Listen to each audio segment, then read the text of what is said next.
Mumbai Bhajpa core कमिटीची बैठक सुरू। मुंबई शिक्षक आणि पदवीधर मतदारसंघाबाबत तातडीची बैठक। लोकसभेच्या निकालानंतरच ठरणार महायुतीची विधानसभा रणनीती। लोकसभेच्या स्ट्राइक रेटनुसार विधानसभेचं जागा वाटप होणार। महायुतीत कोणाला किती जागा सोडायच्या हे लोकसभा निकालावर ठरणार। सातारा जिल्ह्यातल्या जरंडेश्वर साखर कारखान्यातल्या भ्रष्टाचाराची पुणे एसीबीकडून चौकशी। जरंडेश्वर कारखाना अजित पवारांशी संबंधित असल्यानं दादांची अडचण वाढण्याची शक्यता।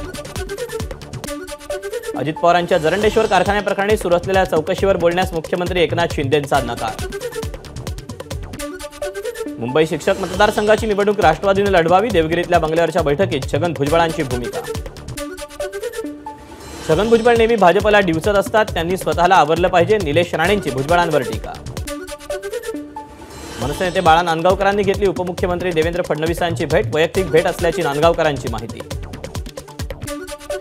मनसे नेते अभिजित पानसे मुख्यमंत्र्यांच्या भेटीला। अभिजित पानसेंकडून मनसेकडून त्यांना कोकण पदवीधर मतदारसंघासाठी उमेदवारी जाहीर। मुख्यमंत्री शिंदेंच्या अध्यक्षतेखाली राज्य सरकारकडून मान्सूनपूर्व तयारीचा आढावा। पूरपरिस्थिती उद्भवल्यास उपाययोजना करण्यासंदर्भात बैठकीत चर्चा। मुंबईतल्या कोस्टल रोडच्या गळतीची मुख्यमंत्री एकनाथ शिंदेंकडून पाहणी। स्ट्रक्चरलला कोणताही धोका नाही, जॉईंटमध्ये गळती, लवकरच ती गळती काढली जाईल, मुख्यमंत्र्यांची माहिती। खर्च वाढवण्यासाठी कोस्टल रोडच्या कामात दिरंगाई, आदित्य ठाकरेंचा आरोप। मविया सरकार असतं तर डिसेंबर 2023 पर्यंत कोस्टल रोड वाहतुकीसाठी खुला झाला असता, अशी आदित्य ठाकरेंची टीका। राज्यात पक्षांची संख्या वाढली, मात्र राज्यातील काही मतदारसंघात मतदानाची टक्केवारी घसरली। पक्षांमधल्या फाटाफुटीचा मतदानाच्या टक्केवारीवर निर्णय। मल्लिकार्जुन खरगे स्वतःला देवाचे अवतार म्हणत आहेत। संजय राऊतांनी त्यांच्यावर भ्रष्टलेख लिहावा। खरगेंची व्हिडिओ पोस्ट करून बावनकुळेंची संजय राऊतांवर टीका। काँग्रेसचे आमदार रवींद्र धंगेकरांनी घेतली ससून रुग्णालयाच्या डीनची भेट। दबावाला बळी पडू नका, काँग्रेस आमदार धंगेकरांची सूचना। सावित्रीबाई फुले पुणे विद्यापीठात गांजा पकडल्याचा विद्यार्थी संघटनांचा आरोप। त्यानंतर ठाकरे गटाच्या नेत्या सुषमा अंधारे आणि रवींद्र धंगेकरांनी घेतली कुलगुरूंची भेट। माझी नियुक्ती वैद्यकीय शिक्षण विभागाने केली असून शासनाच्या निकषाप्रमाणे चौकशी होईल, डॉक्टर सापळे यांची प्रतिक्रिया। पुणे अपघात प्रकरणी डॉक्टर पल्लवी सापळे यांच्या नेतृत्वाखालील चौकशी पथकाकडून ससून रुग्णालयात पाहणी। मेडिकल चेकअप करताना केलेल्या नोंदी आणि सीसीटीव्हीची तपासणी। पल्लवी सापळेंची पुणे ब्लड सॅम्पल प्रकरणाच्या एसआयटी प्रमुख पदावर नियुक्ती करण्यामध्ये माझा हस्तक्षेप नाही, वैद्यकीय शिक्षण मंत्री हसन मुश्रीफ यांची एबीपी माझाला माहिती। अंबादास दानवेचा ससून डॉक्टरांच्या चौकशी समितीवरील डॉक्टर पल्लवी सापळेंच्या नियुक्तीवर आक्षेप। चौकशी करणारे किती स्वच्छ, अंबादास दानवेंचा सवाल। ससून रुग्णालयाच्या कामकाजाची समीक्षा करून श्वेतपत्रिका काढा। ससून भोवती दाटलेल्या संशयाचं धुकं काढण्यासाठी उपाययोजना करा, सुप्रिया सुळेंची मागणी। पुणे अपघात प्रकरणी डॉक्टर पल्लवी सापळेंच्या नेतृत्वातील चौकशी पथकाकडून ससून रुग्णालयात पाहणी। मेडिकल चेकअप करताना केलेल्या नोंदी आणि सीसीटीव्हीची तपासणी। सावित्रीबाई फुले विद्यापीठात गांजा पकडल्याचा विद्यार्थी संघटनांनी आरोप केल्यानंतर अंधारे रवींद्र धंगेकर कुलगुरूंच्या भेटीला। पुणे ससून रुग्णालयाप्रकरणी नाना पटोलेंनी उपमुख्यमंत्री देवेंद्र फडणवीसांच्या राजीनाम्याची मागणी केली। तसंच पुणे प्रकरणात सीबीआय चौकशी व्हायला हवी, अशी पटोलेंनी मागणी केली। पुण्यातील अपघात प्रकरणाची घटना दुर्दैवी, या प्रकरणी योग्य ती कारवाई केली जाईल, दीपक केसरकरांची प्रतिक्रिया। एकनाथ खडसेंनी जळगावचे पोलीस अधीक्षक डॉक्टर महेश्वर रेड्डींची भेट घेतली। जळगावमधील रामदेववाडी अपघात प्रकरणासह विविध विषयांवर पोलीस अधीक्षकांसोबत चर्चा केली।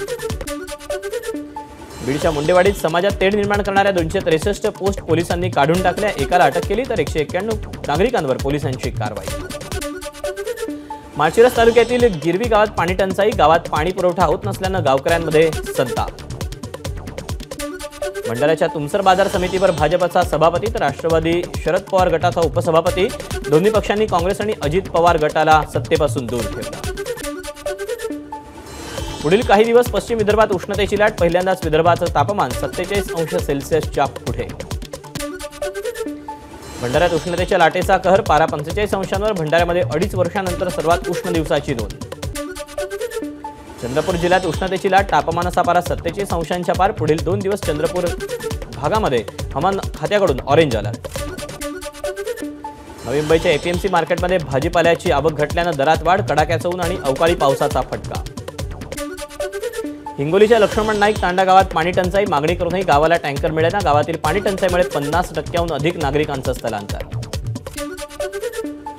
जालन्यातील हातवण गावच्या शिवारात पाणी टंचाईमुळे मुक्या प्राण्यांची भटकंती, पाणवठे आटल्यानं वन्य प्राण्यांचा संचार वाढला. राज्यात मान्सून जूनच्या दुसऱ्या आठवड्यात दाखल होण्याचा अंदाज, देशभरात सरासरीच्या 106% पावसाचा अंदाज.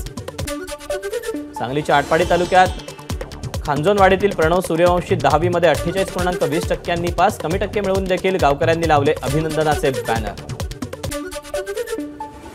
रत्नागिरीच्या देवरुखमधील पार्थ ब्रीद 10वी बोर्ड परीक्षेत राज्यात पहिला, बोर्डाच्या परीक्षेत 100 पैकी 100 गुण मिळाल्यानं सर्व स्तरातून अभिनंदनाचा वर्षाव.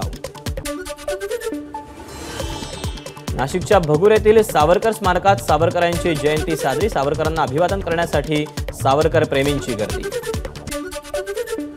नाशिकच्या अंबड पोलीस ठाण्याच्या हद्दीत 500 रुपयांच्या बनावट नोटांची छपाई करणाऱ्या टोळीचा पर्दाफाश, 3 अटक. मानवी तस्करी आणि सायबर फसवणूक प्रकरणात विविध राज्यातून 5 जणांना अटक, एनआय आणि राज्य पोलिसांची संयुक्त कारवाई. रत्नागिरीच्या दापोली बस स्थानकात डिझेल संपल्यानं लांब पल्ल्यांच्या गाड्या रखडल्या, बस वेळेत न सुटल्यानं प्रवाशांचा खोळंबा. अकोल्यात टिळक रोडवर शेतकऱ्यांचं रास्ता रोको आंदोलन, कपाशीचं बियाणं मिळत नसल्यानं शेतकऱ्यांमध्ये प्रचंड रोष. अकोल्यामध्ये कापसाच्या बियाण्यांसाठी आंदोलन करणाऱ्या शेतकऱ्यांना कृषी अधिकाऱ्यांकडून उद्धट उत्तरं, बियाणं चॉकलेट आहेत का, अधिकाऱ्यांचं बेजबाबदारपणे उत्तर. भंडाऱ्याच्या तुमसर बाजार समितीवर भाजपचा सभापती तर राष्ट्रवादीचा शरद पवार गटाचा उपसभापती. छत्रपती संभाजीनगरच्या वैजापूर शहरातील नगरपालिकेचे क्रीडा मैदान उद्ध्वस्त, खेळाच्या मैदानावर पेव्हर बसवण्याचं काम सुरू, विद्यार्थी आक्रमक. 35 वर्षांपासून बंद पडलेली भुवाडा लोककला पुन्हा सुरू, ही लोककला पुन्हा सुरू करण्यासाठी नाशिकच्या टोकडे गावचा पुढाकार. पंजाब आणि हरियाणा हायकोर्टाकडून बाबा राम रहीमची निर्दोष सुटका, मॅनेजर रणजित सिंग खून खटल्यातून कोर्टाकडून सुटका. एबीपी माझा, उघडा डोळे बघा नीट.